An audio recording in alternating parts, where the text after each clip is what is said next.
అఖండ మహాభారతం ఎందరో మహా ఋషులకు, యోగులకు, జ్ఞానులకు పుట్టినిల్లు.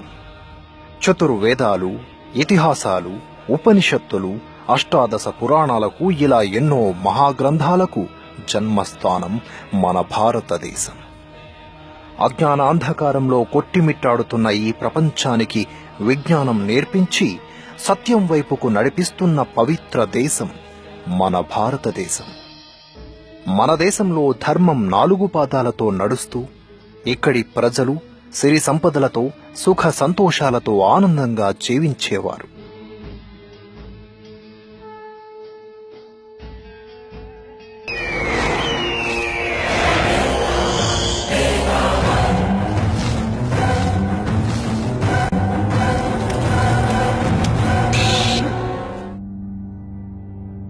ఏది చూసి ఓర్వలేని ఎన్నో విదేశీ పాశవిక శక్తులు మన దేశం మీద అనేక సార్లు దండయాత్రలు చేసి ఇక్కడి సంపదను దోచుకున్నారు.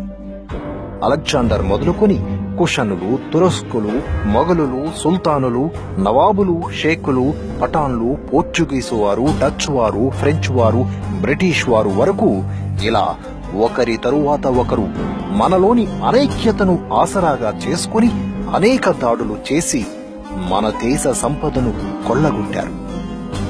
ఎందరో అమాయకులను క్రూరంగా చంపి ఎన్నో దేవాలయాలను నేలమట్టం చేశారు.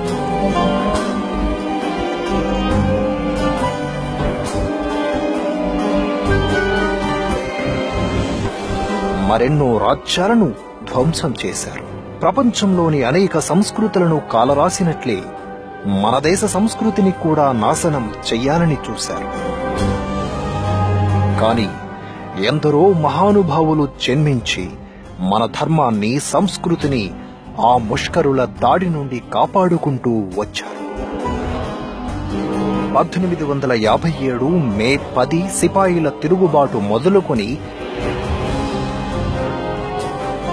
1947 ఆగస్టు 15 వరకు భరతమాత దాస్య శృంఖలాల విముక్తికై లక్షలాది మంది వీరులు తమ ప్రాణాలు పణంగా పెట్టి చేసిన పోరాట ఫలితమే నేటి మన స్వరాజ్యం.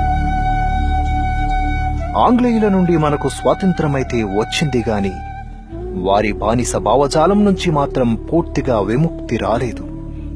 వారు వెళుతూ మన చరిత్రను వక్రీకరించి మనలో మనకు చిచ్చు పెట్టి వారి సంస్కృతిని ఇక్కడ వదిలి వెళ్లారు.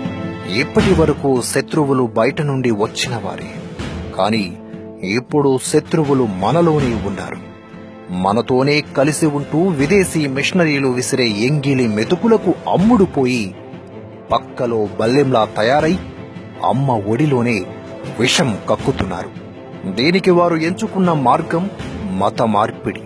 అమాయకుల అజ్ఞానమే వీరి పెట్టుబడి. పేదవారిని, కష్టాలలో ఉన్నవారిని, నిరక్షరాస్యులను లక్ష్యంగా చేసుకుని వారి బలహీనతలను ఆసరాగా చేసుకుని ఎందరో అమాయక హిందువులను కల్లబొల్లి మాటలతో, పచ్చి అబద్ధాలతో మత మార్పిడి చేస్తున్నారు. క్రమంగా వారి మనస్సులో మన దేశం మీద, మన ధర్మం మీద విద్వేషాన్ని నింపుతూ దేశద్రోహులుగా మారుస్తున్నారు. దేవుడు విగ్రహారాధనను ద్వేషిస్తూ ఉన్నాడు, అసహించుకుంటూ ఉన్నాడు. ఈ రోజున ప్రపంచాన్ని స్టడీ చేసి అంతరిక్షాన్ని జయిస్తున్నటువంటి వారిలో క్రైస్తవ దేశాలు ముందున్నాయి. ఎందుకని భారతదేశం ముందు లేదు? బైబిల్ వల్ల. ఇదంతా చూస్తున్న ప్రతి భారతీయుడు ఎంతో ఆవేదన చెందుతూ ఏదో చెయ్యాలి అని పరితపిస్తూ ఉన్నాడు.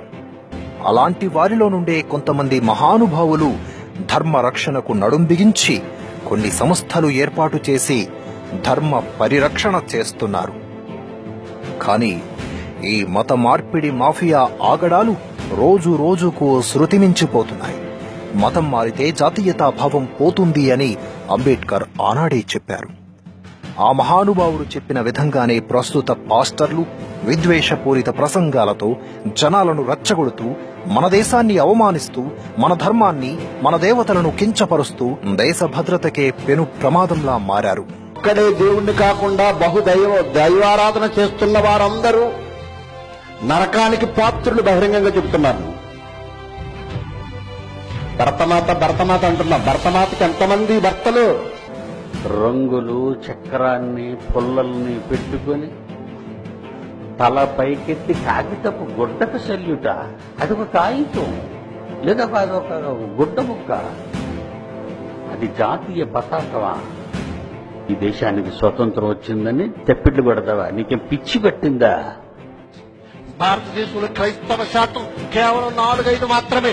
4-5% ఉన్న క్రైస్తవ్యానికి 85% ఉన్న హైందవ మతోన్మాదం గడ్డ గడ్డ గడ్డ వణుకుతుంది ఈరోజు దేశంలో.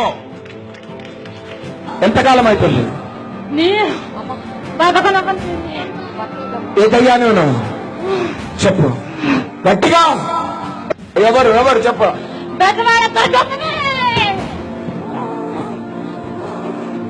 నేను